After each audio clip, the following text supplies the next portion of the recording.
My name's Adam MacArthur and I'm from Los Angeles, California. Whenever anyone mentions Shaolin Temple, it brings me back to 8 years ago when I had the opportunity to travel there and I got to see the front gates for the first time, the training halls, and I even got to perform there with the Shaolin Monks. Shaolin Kung Fu means to me strength, speed, power, and living life humbly and always working hard. Not only do I practice Kung Fu, but I follow the principles of Kung Fu, and it affects all areas of my life. Soon I'll be going to Moscow, where there I'll meet the abbot and watch 100 of his top monks perform in Red Square. After that, we'll be flying to the Shaolin Temple, where we'll spend over 2 weeks digging deep. I'll be getting to spend time with monks. I'll be getting to spend more time with the abbot. After that, we'll head to Los Angeles, where the abbot will join us and oversee a competition held there for competitors all over the US to come and compete against one another.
We kicked off our world tour today here in Moscow, where we followed the abbot down to Red Square.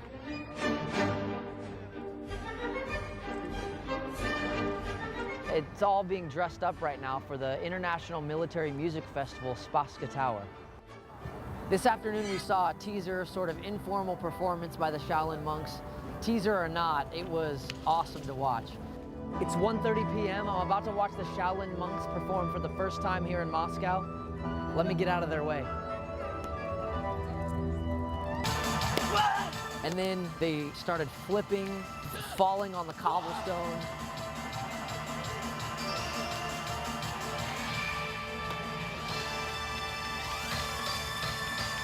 The monks went through all the animal styles, so we got to see scorpion. We got to see frog. We saw all different kinds of weapons. We saw straight sword, broadsword, double broadsword, chain whip. This performance was awesome, but it was definitely just a taste of what's to come. Later tonight, the monks are going to be performing on an even larger stage, and I really, really can't wait for that.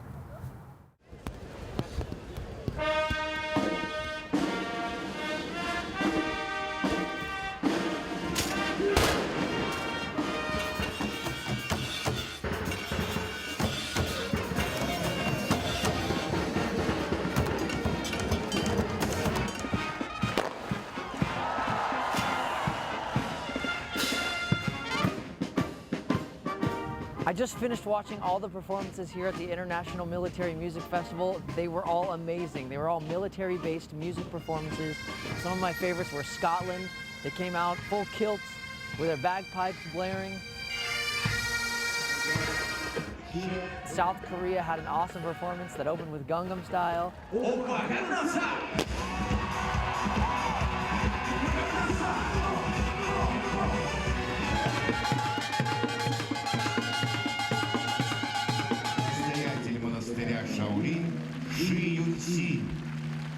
And to top it all off, we ended with an amazing performance from the Shaolin Monks.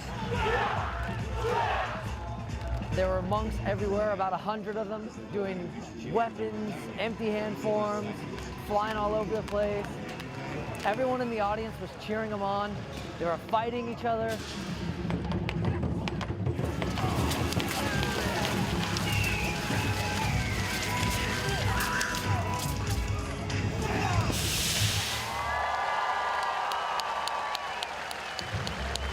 It was awesome to watch.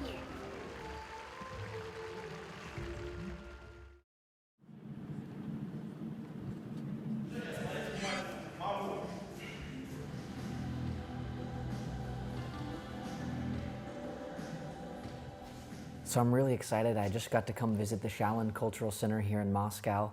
I met Master Shaolin Bin, who's been here in Russia teaching for about 7 years. Shaolin Bin teaches about 60 students per day and overall has about 600 students that he teaches here.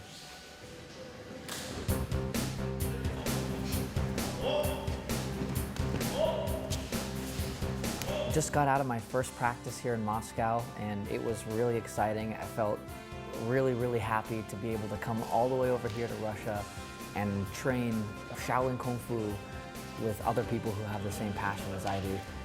Master Shaolin Bin was kind enough to get his students together and put on a performance for us. I got to see Valerie do a really amazing drunken style Kung Fu. And I got to talk to him later on and I found out, according to doctors, he has a weak heart. But when he practices, he can feel his heart pumping strong and it makes him feel stronger. He's been training for 13 years. And one thing that really stuck with me that he said was that you can train anywhere. Yeah, on subway, yeah, you can turn up one leg and stay one leg. Yes, it's a balance. You can take your hand and all this training. Always training. Yeah, always. I got an opportunity to talk to Master Shaolin Bin. He's come from China to pass on what he's learned there, here in Russia. His students range from 3 to 73. He teaches both men and women. And one thing that really affected me was how in combining the Chan Buddhism and the Kung Fu, he really feels like he's helping people here to have better lives and to improve their lives. And that's how he feels rewarded. He feels like he's passing on what's been passed on to him. That, to him, is the most important thing.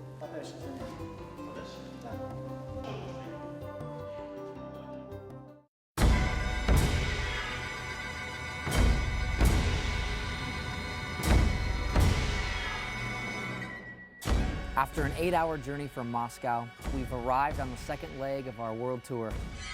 We are here at Shaolin Temple, the birthplace of Chan Buddhism and Chinese martial arts, a mecca for martial artists.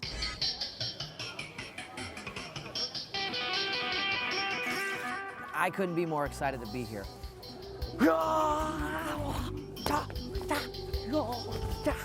From the moment we set foot inside the temple, I felt like a kid in a candy shop. I couldn't wait to do some moves, throw some kicks,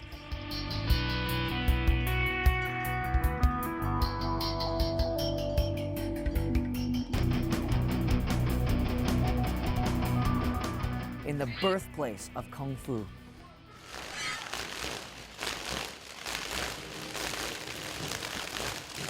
As I was walking around the temple, I stumbled on a group of foreigners practicing. They were a group from an entirely different continent. They were from Cameroon, Africa. They've been here for about 2 years, and when I stumbled upon them, they were practicing chain whip and they were being led by a monk. It was really cool to see a group from not US, not China, practicing so hard and loving Shaolin Kung Fu.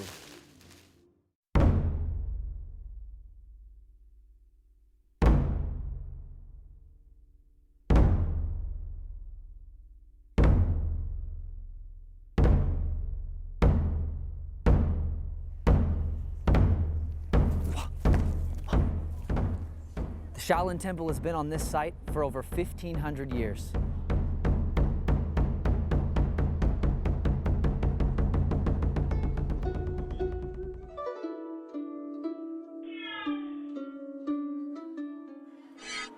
This magnificent building is the bell tower here at Shaolin.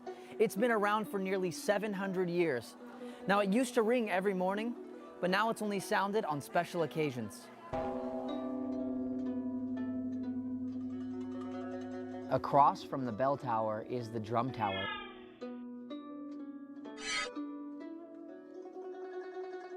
Before, when they would ring the bell in the morning, they would hit the drum at night.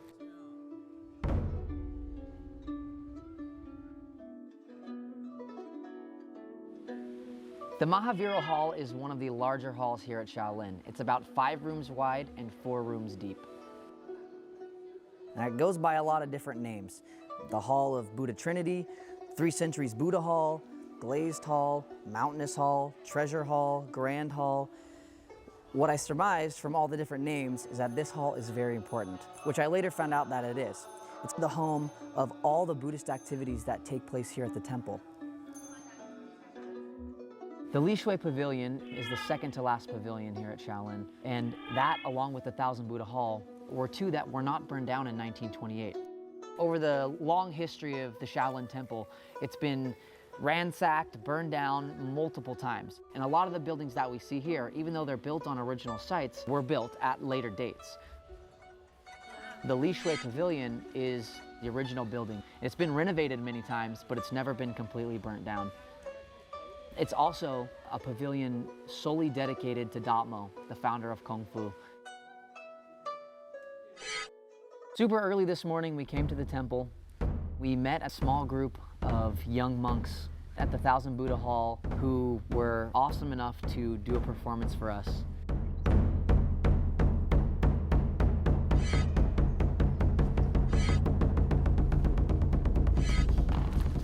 They were demonstrating all the different famous animal forms of Shaolin. There was snake,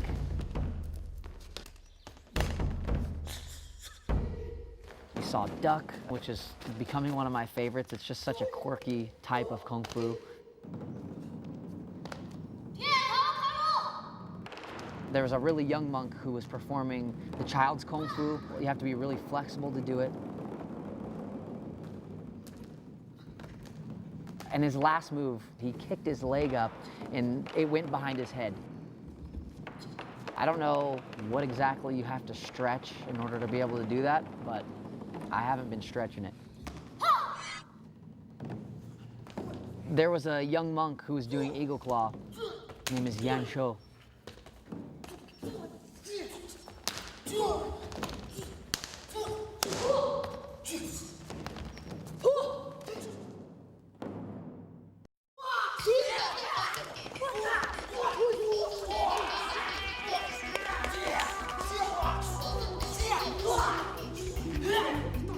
This collection of statues is known as the Pagoda Forest, an ancient burial ground for the most high-ranking and most honorable monks.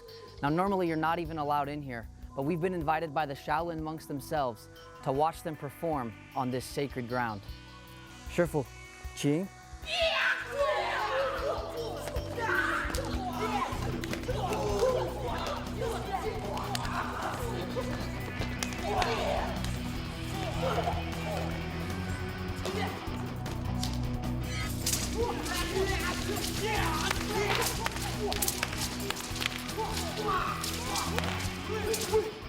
The juxtaposition between the serenity of this place and their intensity really accentuated their power and how strong these guys are. They were swinging everything from broadswords, staff, chain whips, bull whips, the tiger hook swords. They had a vast array of weaponry. It was awesome to watch. One thing that really impressed me about the monks' performance today was there was a group performance and all the monks were completely in sync, powerful in the same way. And they moved as one. It was almost like a small army. It was really impressive to watch them working together as one.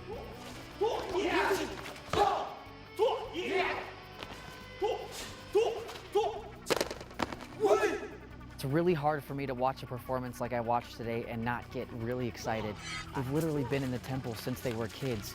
And I've been doing Kung Fu since I was 11, and I'm a Kung Fu nerd at heart. And I would tell anybody that I eat, sleep, live, breathe Kung Fu. When I see it, I want to do it. Sometimes when I'm not even thinking about it, I'm doing it. Getting an opportunity to work with these guys who also have the same passion and who have been here doing it for so long means so much to me.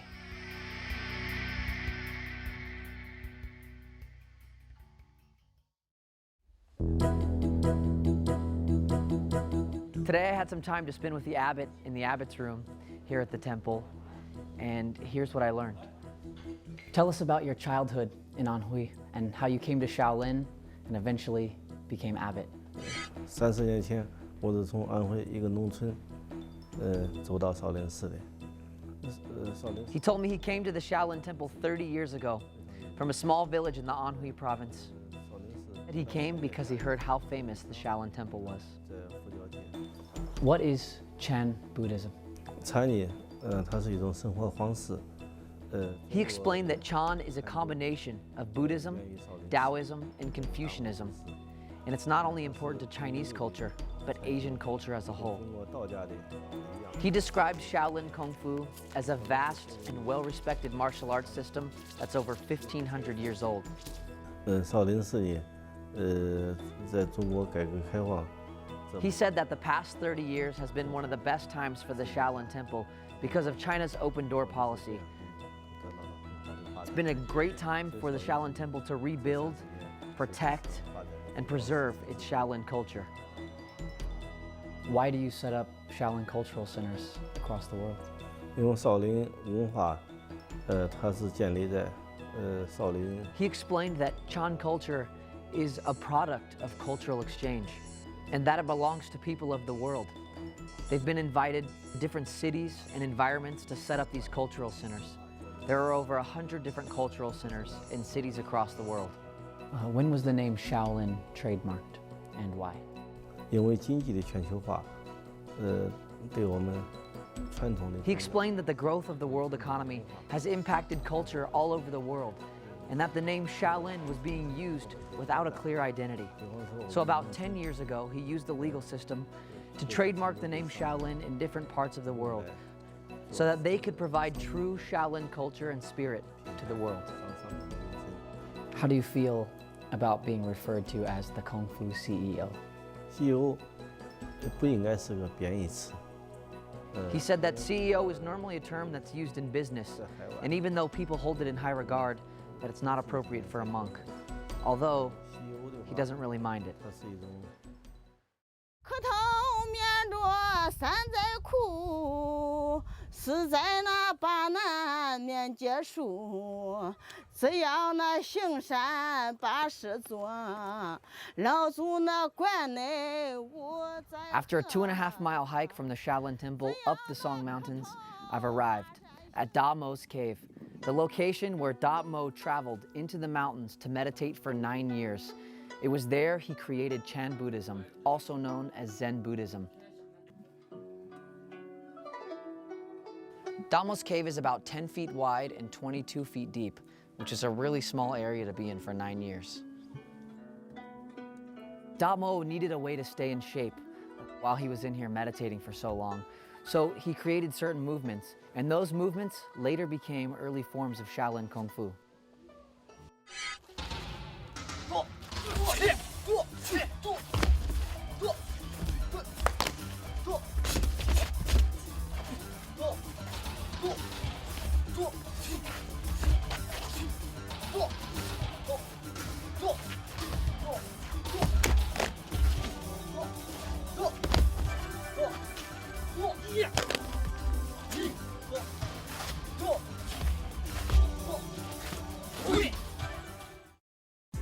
Today I had another chance to practice with the monks. And a lot of people think that Shaolin Kung Fu is really flowery and it's all for performance and, oh, you wouldn't use those weapons in modern day times and all this stuff. And there is some validity to that. These guys do have a stage show here that they perform for tourists after tourists. And I think they exaggerate a lot of the forms that they do, and I think a lot of it's catered more towards performance. But I've gotten to spend a lot of time with these guys. From seeing them move up close, I can tell that their martial arts skill is real. Whether or not they're using a weapon you wouldn't use nowadays, it doesn't matter. Their skill is there, they're strong.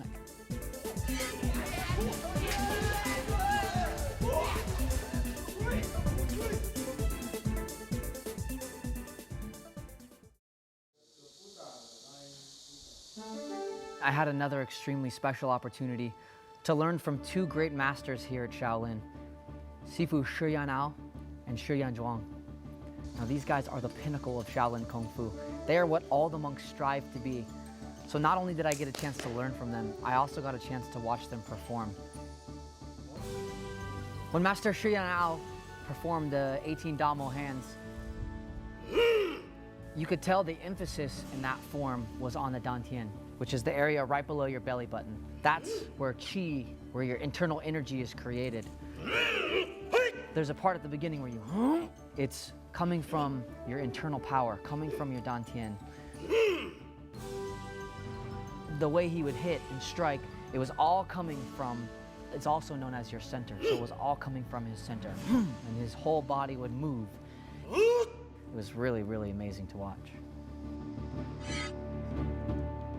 During Master Shi Yan Zhuang's form, soft hands, the emphasis was a little bit different. It was not on, boom, super powerful movements. It was on the soft, controlled, connecting your breath with your movements, and then when the time is right, boom, exploding.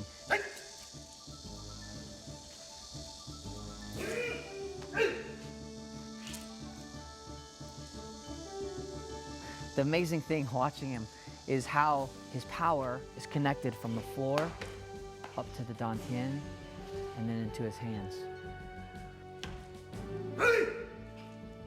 So no matter where he moves, the power is coming through his entire body. It was a beautiful display of martial arts.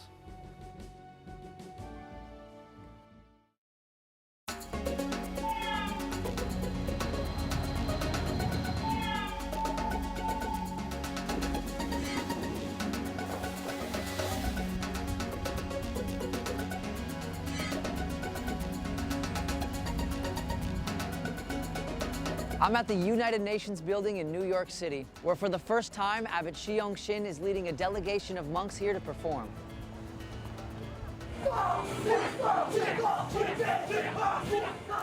The performance tonight at the UN was amazing. Now I know from traveling with the monks that they're jet lagged, they're not really eating as well as they normally do, and they're tired.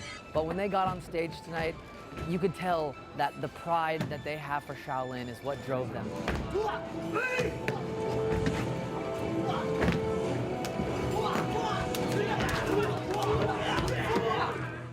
Today we host this ceremony to introduce the Shaolin Temple to the United Nations. Tonight happens to mark the first time the Shaolin Temple has made an appearance here at the United Nations. Wendy Williams, who has her own talk show in over 52 countries, was here tonight and she was hosting, so that was really cool. Shaolin culture stands for bridging the gap between countries, between religions, between cultures, and the UN is the perfect platform for that. And it was really amazing to be here to see them performing for everyone.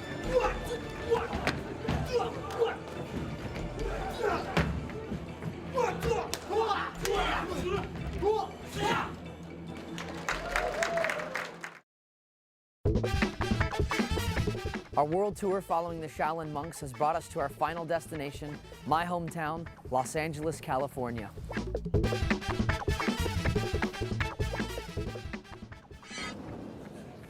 I'm here at the Shaolin Cultural Center in East Los Angeles. It was established in 2008 by 7 monks from the Shaolin Temple and is home to over 400 students. Today, the monks were giving a seminar for local students to come and to learn some Shaolin Kung Fu. There was a section for students. They were learning the Ba Da Jin, which is one of the early forms that Damo brought to the temple. It's really good for exercising. It's a lot slower. It's not so rigorous. It's more for overall health. It's very similar to Qigong.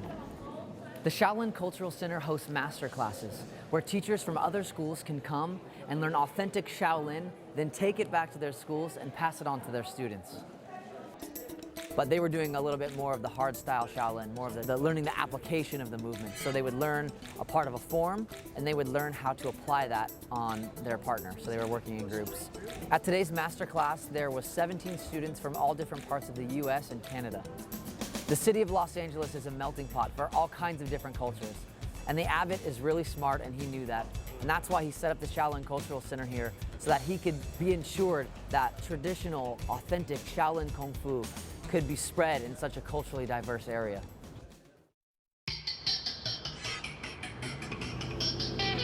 Today there was a competition at the Los Angeles Convention Center, and let me say, it was an amazing turnout.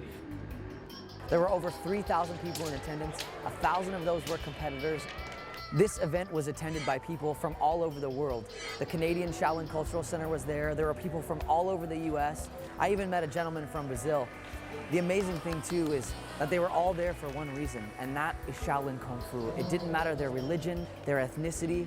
Shaolin brought everyone together. Kung Fu is like an art. Taekwondo is a sport because it's in the Olympics. So far, I've benefited from Kung Fu by getting competitive again in a sport and having something to do in my more mature adult life, so I've benefited a lot from it.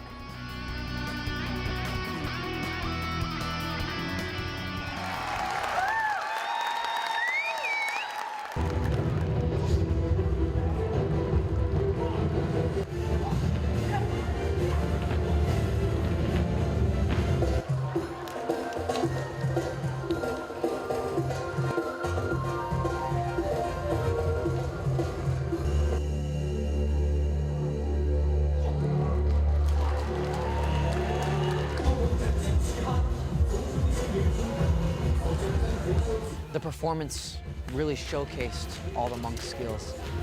We also got to see some Qigong. One of the monks did a handstand on 2 fingers.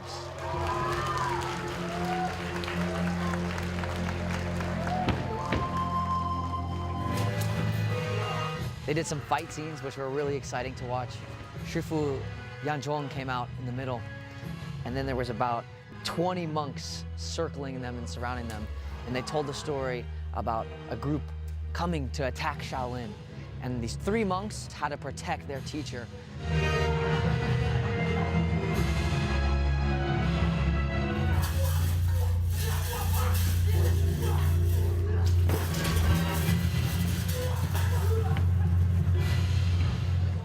I haven't, up until this point, seen the monks put this much energy into a performance. And it was just really awesome to see Shaolin displayed in such a theatrical way. Ladies and gentlemen, what do you say? I think they deserve a standing ovation. What do you say? I hope that on our world tour you found something to love about Shaolin.